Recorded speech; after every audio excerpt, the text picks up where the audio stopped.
friends, and thank you very much for being here this afternoon for our regular interaction. The focus today will be on what we have announced just a few days ago, that is the President's visit to Norway and Finland. That will be the primary focus of our briefing today. In addition, I have a couple of announcements to make. I will make those. And after that, if any of you are interested in anything else other than the President's visit or the announcement that I have to make, we would be willing to respond to that. But before I begin, let me introduce to you many familiar faces that you are all familiar with, but this is in a different format that you're interacting with them. And we have here with us Mr. Navtej Sarna, who is Secretary West in the Ministry of External Affairs. He is a familiar figure to all of you. I don't need to introduce him further. On his familiar figure, Mr. Rajamani Venu, who is the Press Secretary to the President and who you have met previously in his current assignment as well as in his earlier assignments when he interacted with you. So what I will do is I will make a couple of, I will request Secretary West to make his opening remarks. After that, I have a couple of announcements to make. I will make those. And then the floor will be open for questions. No. Then the floor will be open for questions. And as you know, the norm is one person per question. Choose your questions carefully. You have a large number of people to ask those questions. 4 of us are here to respond to you. So choose the questions who you want to ask to very wisely and carefully. With those introductory remarks, I will hand you over to Secretary West to make his opening remarks regarding President's visit to Norway and Finland. Secretary West. Thank you, Akbar. And good afternoon, friends. Good to be back, as always.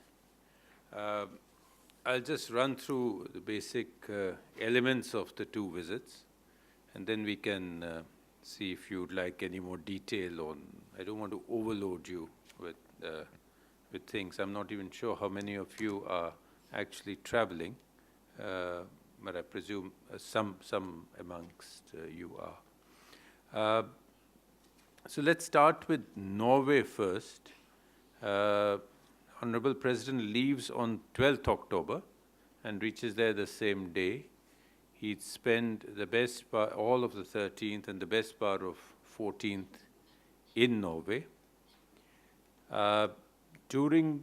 Just programmatically, he would be having a ceremonial welcome at the Royal Palace on the morning of October 13.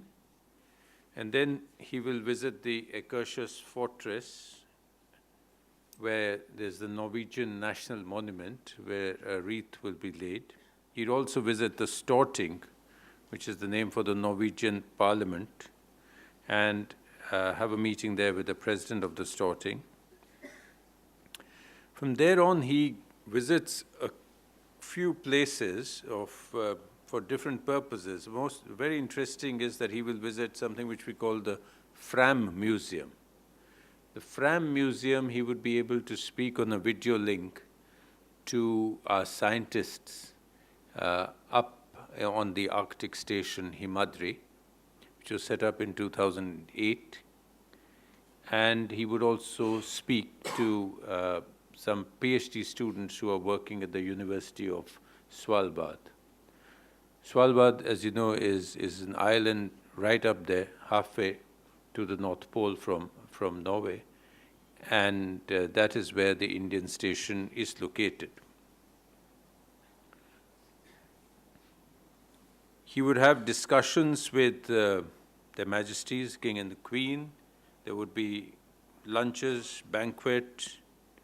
He would also address a joint seminar on business, education, and science and technology, which is being organized in collaboration with the Confederation of Norwegian Enterprises.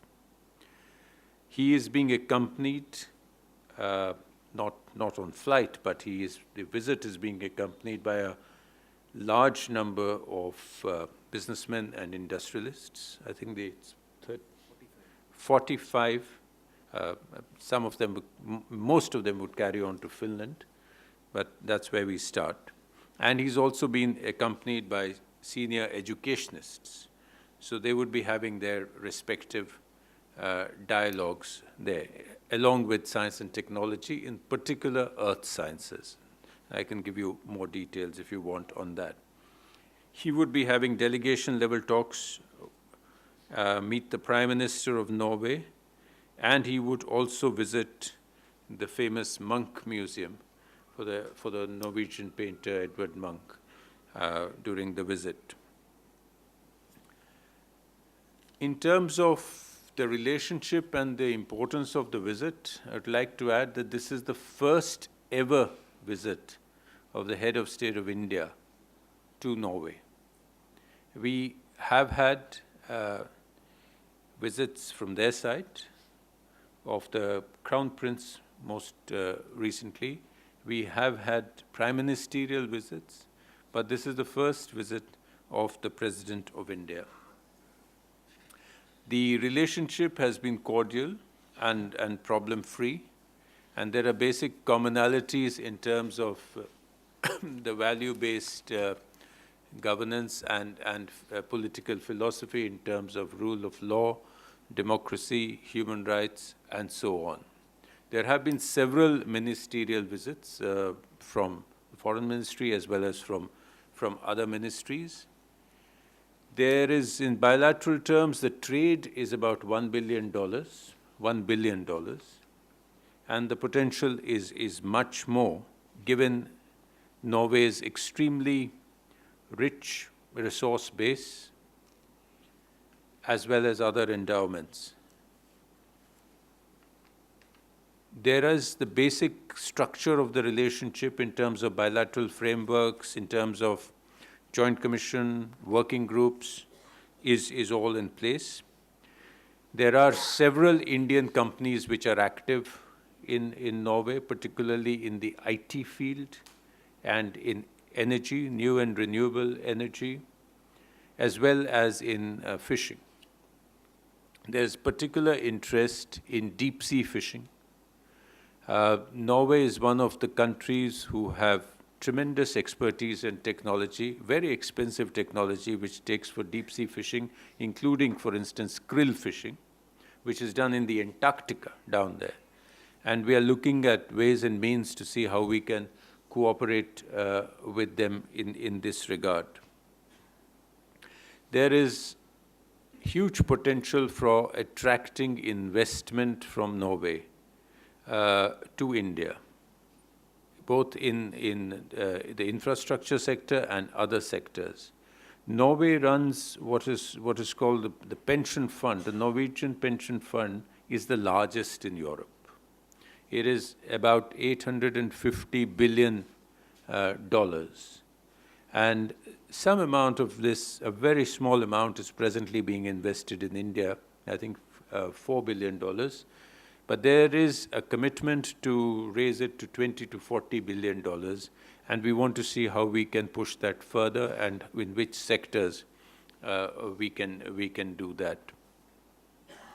There are, Norway is also the world's modern maritime nation. They are the descendants of the Vikings. So the modern maritime nation has tremendous shipbuilding expertise, ports, and so on. And these are some things which we have to look at. Again, hydrocarbons. Norway is one of the world's third largest exporters of hydrocarbons in the world. They have huge reserves of oil and gas. And most important, they are a source of the most modern technologies in exploration and drilling and so on.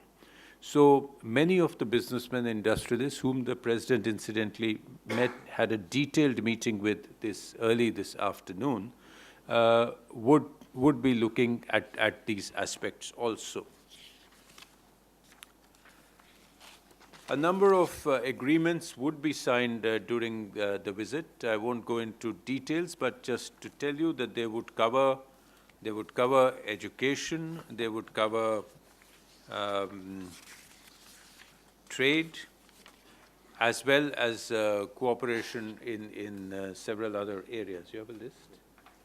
Yeah. So we would have earth sciences would be one of the areas which is. I must mention in this regard here that as many of you would recall, in May 2013, India became permanent observer to the Arctic Council. And Norway was one of the countries which gave us unconditional support within the Arctic Council to break through, so to speak. And the earth sciences collaboration, because of our station in Himadri and other areas, has been expanding before and even more so since the fact that we became members of the Arctic Council. So this is something which we're looking at going further. The tremendous interest in earth sciences comes from the fact that whatever happens in the Arctic affects us immediately in terms of climate change, in terms of predictability of monsoons, in terms of various other natural phenomena which happen up there and have to be researched. We have recently put up a deep sea probe up beyond, towards the North Pole, which is playing a very critical role in this research. There are also agreements being signed between various educational institutions for R&D and for cooperation and exchange. And we will have some more by the time we actually get there, some of them in the last stages of the pipeline. We have about 13,000 Indian origin, sorry.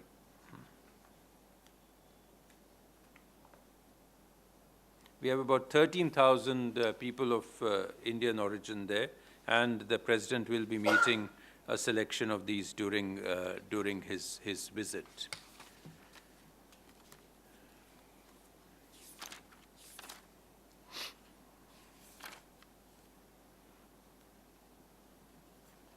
In global and international issues also, Norway has played a very important role.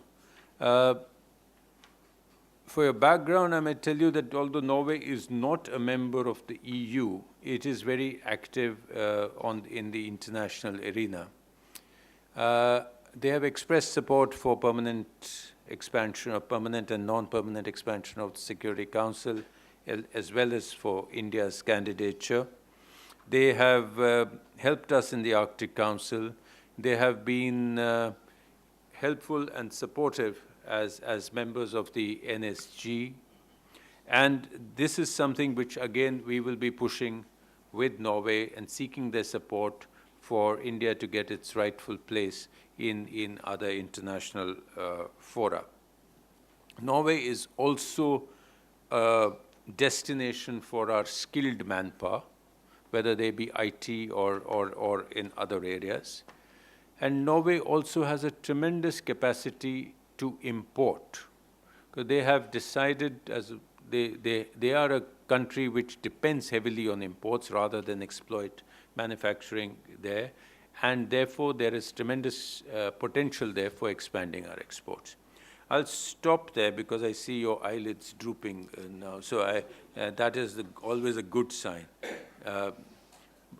Moving on to Finland, as will the President, on the night of the 14th, and he will spend 15th and some part of the 16th, the most part of the 16th, in Finland.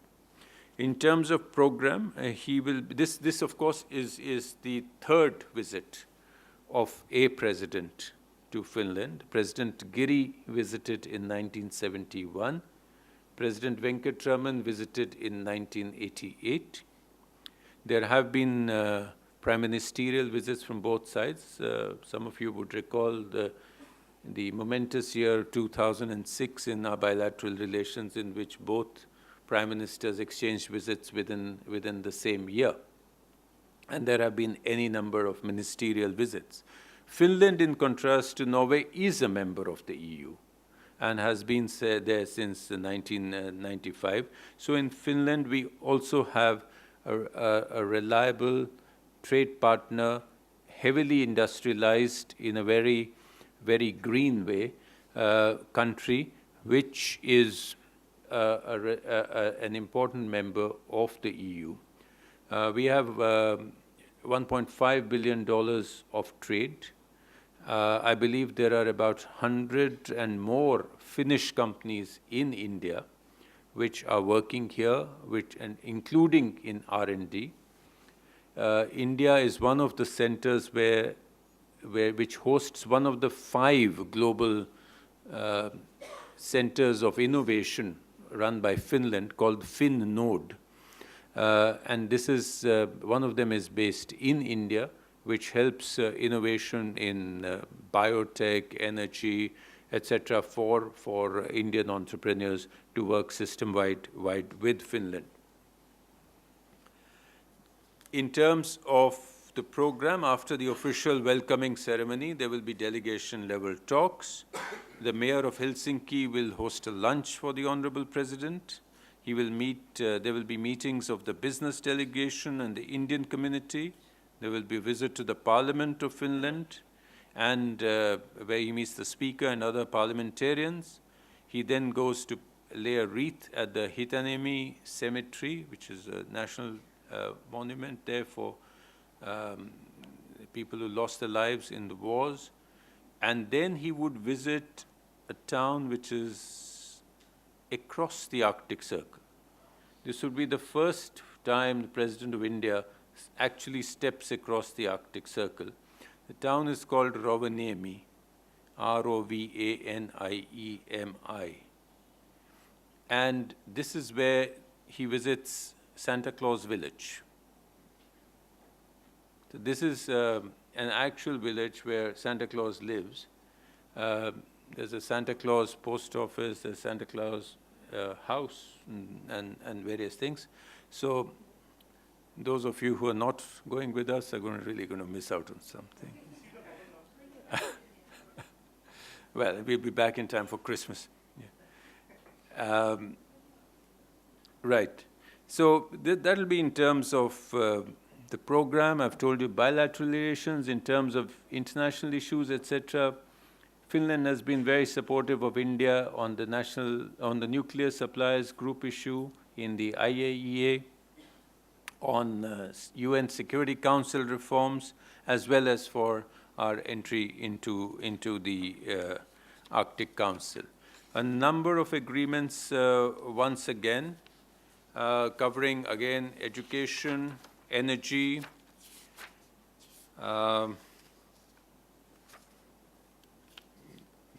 yes, and fishing, and so on and so forth. Both on government to government, business to business, as well as institution to institution. As you know, Finland is also one of the countries which has already been listed for waiver of diplomatic official passport holders for visa purposes. Again, he will be accompanied by the business delegation and by the educationists delegation. You have about 5,000 people of Indian origin in Finland, and there's interest from the Finnish side for reciprocating this kind of moves. They actually have a strategy document called the India Action Plan, which is useful as a framework for pushing cooperation with India. And we have some programs already working with them, which will feed into current political and business philosophies. We have a very active joint working group on innovation, on clean tech and waste management, as well as on skill development and training. And these are working well under the rubric of the overall relationship. So I will end here, and I will request you to ask Akbar some questions. Thank you. Before we go to that element, maybe we have here the press secretary to the president, and if he would like to add something about how the president is seeing this visit, it'll be useful input to all of you. May I request the Press Secretary to make some remarks before we move on to the next element. Venu. Thank you, Akbar. Secretary West has outlined in considerable detail what is going to be the substantive bilateral elements of the visit. He mentioned that this is the first time any Indian president is visiting Norway. As far as Mr. Pranab Mukherjee is concerned, as an individual, despite having held various portfolios in the government in the past, he has never had a chance to visit Norway. He has, of course, interacted with Norwegian leaders when they visited India and with finance ministers of Norway on the margins of various multilateral meetings. Finland, however, is a country which he has visited in the past as Commerce Minister, and he's looking forward to going back to Finland, and he's certainly greatly looking forward to visiting Norway for the first time. The President, you have already seen the different components of the delegation. There is the official delegation, there is a major business delegation, and there are senior educationists, heads of central universities, vice chancellors, IITs, etc. I'll give you the names who are accompanying him on the visit. So the President is firmly of the view, or he would like to see the visit as a very substantial one with deliverables back here for people in India, for our country as a whole. And we anticipate that over and above the government-to-government agreements, there would also be a number of agreements on the business side as well as in the education sector, which would be concluded. In the education sector, in fact, according to information available as of now, with Finland, there will be 11 agreements which are central universities and the central educational institutions would be signing. And Norway, there would be 7 agreements. The business delegation also includes several private universities from India and private educational institutions. We will have to see what are the new advances that they make during the course of this visit. The official delegation which is accompanying the President includes the Minister of State in the Ministry of Heavy Industries and Public Enterprises, Sri Pon Radhakrishnan. There are 4 members of parliament who are accompanying him. Sri Rajiv Shukla from the Rajya Sabha, Sri Anand Kumar Dattatreya Hegde from the Lok Sabha, Dr. Kirit Premji Bhai Solanki from Lok Sabha, and Sri Babul Supriya Baral, or Babul Supriyo as he is well known, member of parliament from Lok Sabha from West Bengal. The heads of major education institutions who are part of the official delegation are, or who are part of the accompanying delegation are, the Director of the Indian Institute of Science, Education and Research, Bhopal, the Director of the Indian Institute of Science, Education and Research, Thiruvananthapuram, the Vice Chancellor of the Indira Gandhi Tribal University, the Vice Chancellor of Hyderabad University, and Director of IIT Kanpur. Thank you. Before we move to the question and answer, I have 2 quick announcements. Yeah, just one quick addition. The President taking a major education delegation along with him is continuation of a practice that he initiated when he visited Brussels and Turkey last year. It is also in continuation of extensive efforts that he has made within the country to convene meetings of vice chancellors, directors of IITs, directors of IISCRs, etc., to improve the quality of education, and also to personally visit as many education institutions as possible within the country. Thank you. Thank you, Venu. And before we open the floor for questions, I have 2 quick announcements to make. And the first relates to the second India-Canada Strategic Dialogue. This will be held on the 14th of October. The External Affairs Minister, Srimati Sushma Swaraj, will co-chair this meeting along with her Canadian counterpart, Mr. John Baird. Mr. Baird will be in Delhi from 12th onwards for this event. This is an annual event which was agreed to between India and Canada during the visit of Prime Minister Harper in 2012. The first such dialogue was held last year in Toronto in September, and this is the second such consecutive dialogue which we hold annually. The emphasis is to try and focus on areas where we can cooperate during the forthcoming year. So during the course of their discussions, they will discuss a whole range of bilateral issues. These will include matters relating to security, to defense, to counterterrorism, space, nuclear. In addition, there will also be economic initiatives relating to the government's development program agenda and how Canada can contribute to it. Also, given that India and Canada have extremely close cooperation in international fora, there will be discussion on international issues as well as on regional issues of interest. We will give you a readout of this once the meeting is over on the 14th. The second announcement that I have to make relates to the ASEM summit in Milan. The summit will be held from 16th on 16th and 17th in Italy in Milan. The Indian delegation will be represented by, India will be represented by the Minister of State for External Affairs, General V.K. Singh. You are aware that ASEM was set up in 1996 while we joined as a member in 2007. The last foreign ministers meeting of ASEM was held in Gurgaon last year, and the summit is a biennial one, which is held once in 2 years. Now, the principal theme of the summit this year, that is the 10th ASEM Summit, will be responsible partnership for sustainable growth and security. And the areas of focus are to be financial and economic cooperation through enhanced Europe and Asia connectivity, as well as Europe-Asia partnership in addressing global matters in an interconnected world.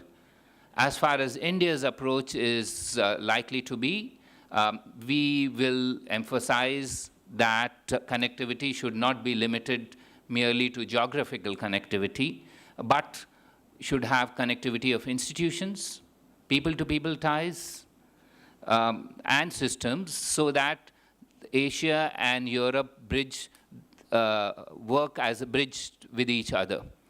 Hence, we will articulate our views on expanding cooperation and connectivity in terms of tourism, in terms of mobility of people, education, and business ties. We intend to make specific proposals on each of these at the summit, and we'll follow it up at the next meeting that usually is 1 year later on at the foreign ministers level.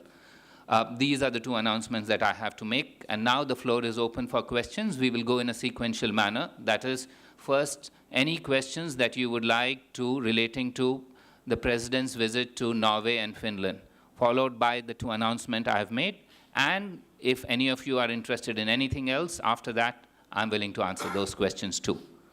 The floor is now open. Please identify yourself. Yes, sir. Gautam? Here.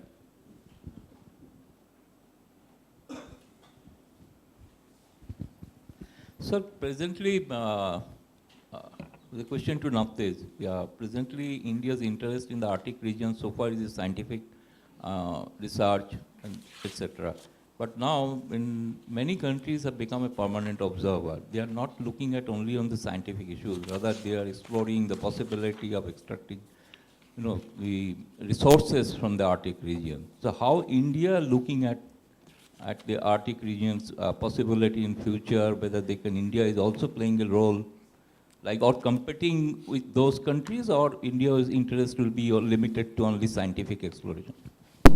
No, I certainly would not foreclose any possibilities in regard to whatever benefits the Arctic might offer to the world. At the same time, we really don't believe in entering organizations or situations like this with a avowed objective of exploiting resources.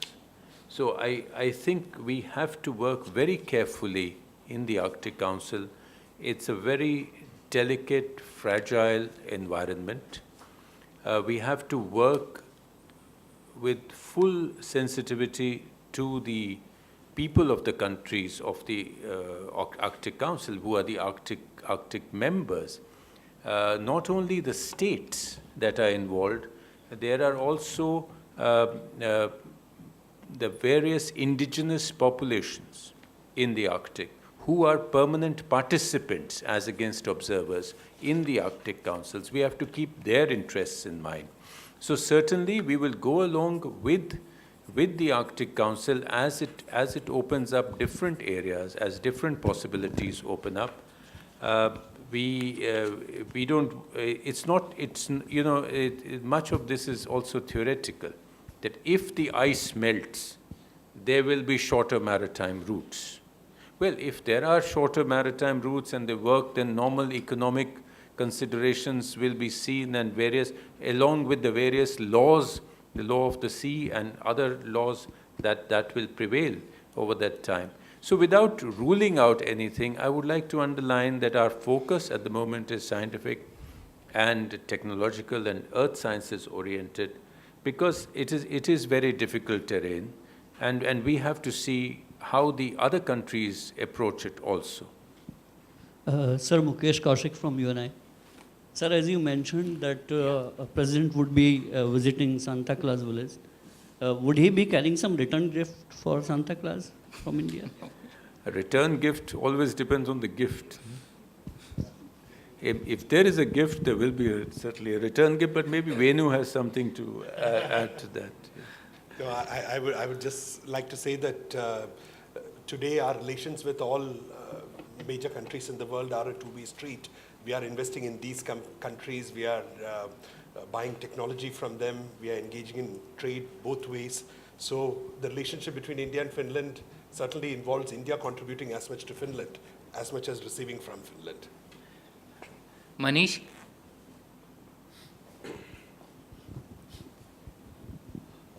Norway was among those countries which supported India in the NSG for the waiver, and Norway developing a thorium reactor. Just wondering, are we looking at cooperation in the realm of nuclear energy and related areas? I'm not sure, Manish, about the thorium reactor. Do you have a particular name that you want to mention on? I do know that there is the. Sorry.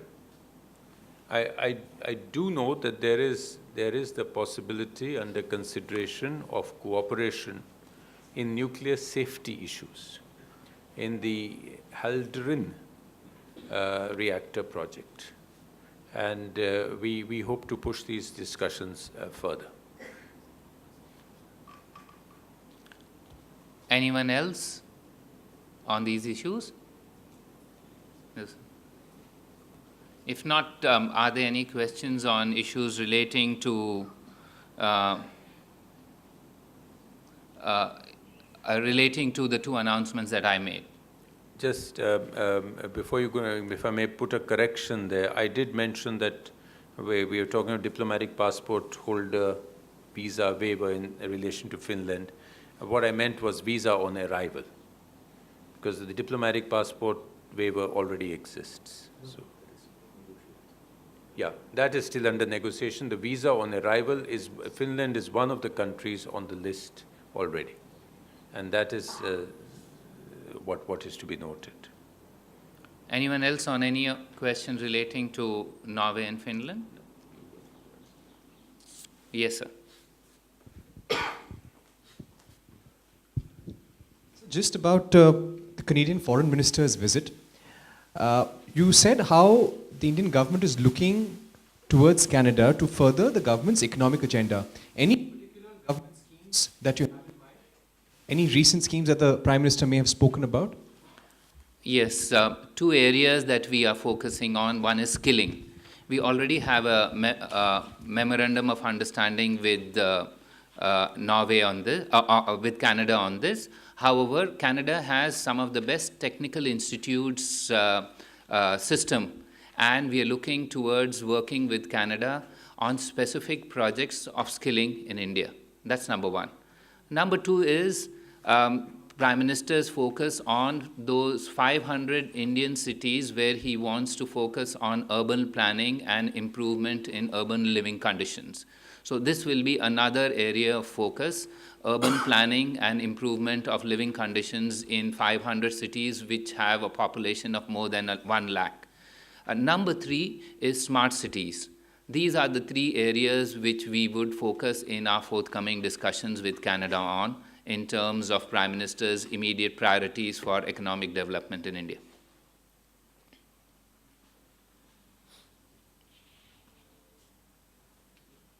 That's it. Or you have questions on anything else? I am willing to answer those questions. Yes, one by one.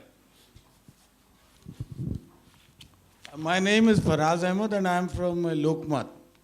I want to ask, before this government took over, India was cited as characterized by the opposition as a soft state.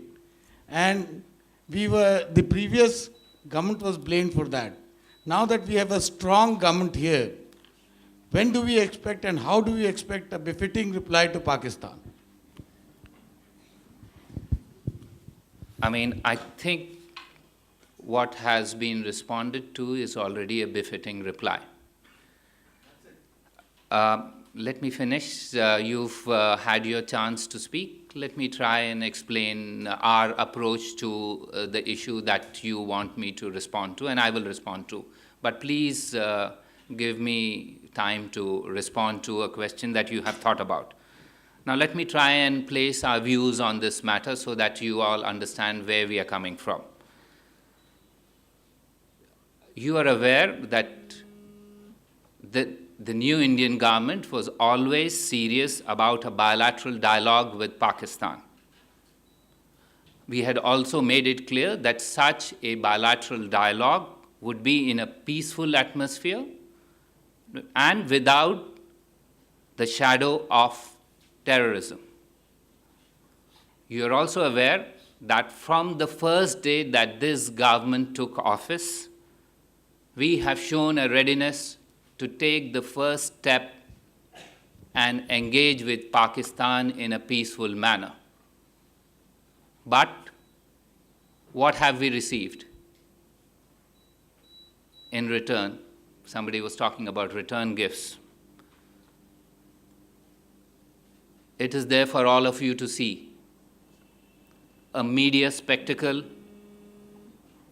before exploratory talks between foreign secretaries, hostile propaganda against India at the international level, continued terrorism against India, and more recently, violence against our citizens on the international boundary. And therefore, we are in a mode that we will respond appropriately. It is for Pakistan to either escalate or de-escalate. We will respond as appropriate to what will be their efforts in this regard. Our view is, first and foremost, Pakistan and its security forces need to end the present adventurism along the international border and the line of control in Jammu and Kashmir.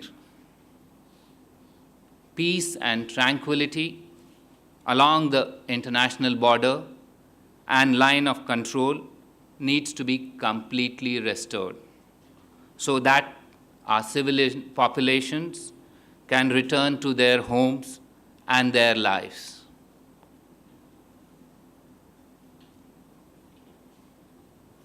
Let me also mention to you that while we will not talk out of fear, we have no fear of talks. Anyone else? Yes, Dilip?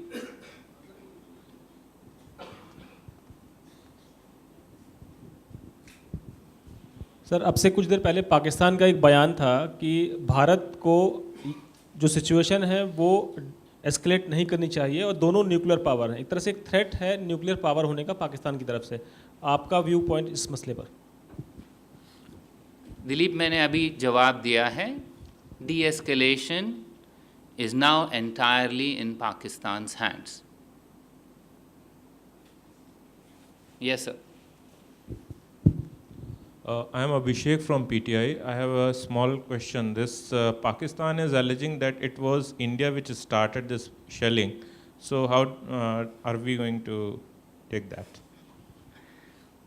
Thank you, Abhishek. I'm aware of these allegations, which have, as you said, originated in Pakistan.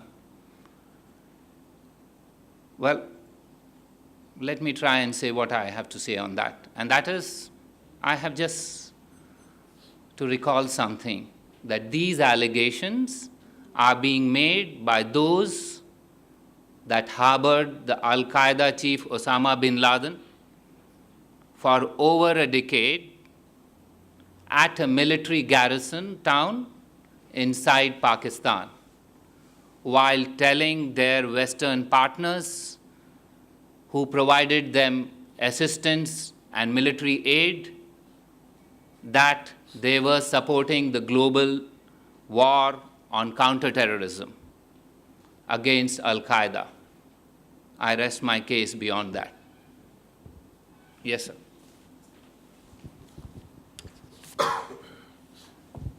So there have been some reports that after the heavy retaliation by India, the firing has stopped to a large extent on the international border also. Can you confirm what are the inputs you are getting on that? And because the PM himself had said just a couple of days back that he was hopeful about peace and calm returning. So can you substantiate on that? You are aware that I only respond to diplomatic issues which are on the table between them. What happens on the border is for our brave sentinels of the border to respond to. There are mechanisms which are in place which are providing that information, and I'd request you to follow those. As far as the diplomatic angle is concerned, I've responded to those issues. Yes, Srinjoy? So, while you spoke about the firing on civilians on the Indo-Pak border, while that has been happening, there have been reports that this Pak army offensive in Northwest Agency, while that has gone on, special efforts were made to ensure that the Haqqanis could go off to Afghanistan. Now, in a situation like this, on the one hand, you're letting terrorists go, on the other hand, you're firing at civilians. How will you deal with this diplomatically with Pakistan in the future?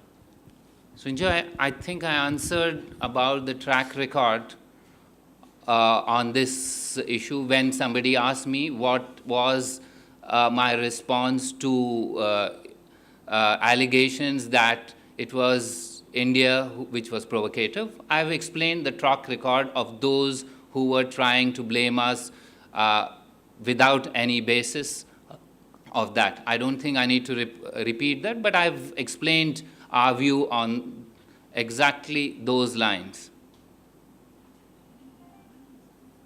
Anyone else? Yes. The Norwegian Nobel Peace Committee has awarded an Indian and a Pakistani this year's Peace Prize award. Do you have a response to that, particularly given that the President will be heading to Norway very shortly? Is that the return present, perhaps? Suhasini, return gifts are always given afterwards, I thought. So we all are aware of this.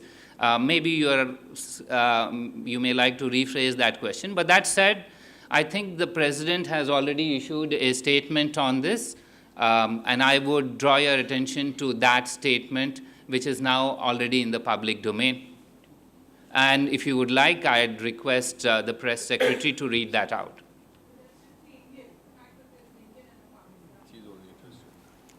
Well, I think let me deal with the Indian part and what the President of India has said. The President of India has congratulated Mr. Kailash Satyarthi on winning the Nobel Peace Prize for his work to abolish child labor in the country. He has said that the prize should be seen as recognition of the contributions of India's vibrant civil society in addressing complex social problems such as child labor and the important role played by them in collaboration with the government in the nation's efforts to eliminate all forms of child labor in the country. There was somebody else.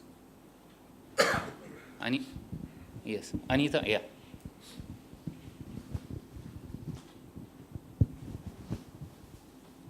Sir, Pakistan की तरफ से बार बार ये बोला जा रहा है कि हिंदुस्तान की तरफ से वायलेशन हो रहा है और उन्होंने इसको यूएन प्लेटफॉर्म में भी लेके गए हैं और यूएन रिव्यू कमेटी को बार बार वहाँ आने की और इंस्पेक्शन की बात कर रहे हैं. हिंदुस्तान इसको किस तरह से ले रहा है?